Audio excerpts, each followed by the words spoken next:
но достаточно мучений. Тебя забуду я решил, и без особенных сомнений тебя навеки позабыл. Неужто ты милей восхода?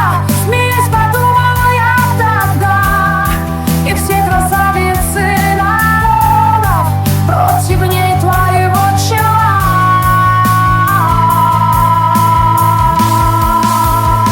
Ты некрасива и ужасна, твердил весь вечер про себя. Душою разве ты прекрасна? Да ты ведь сущая змея. Ты некрасива и ужасна, твердил весь вечер про себя.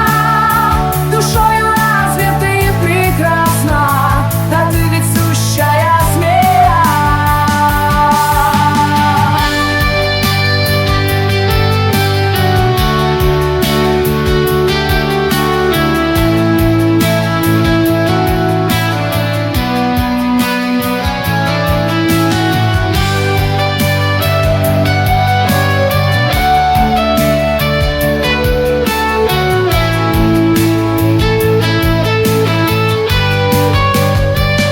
Так думал долго, я не скрою, пока не встретился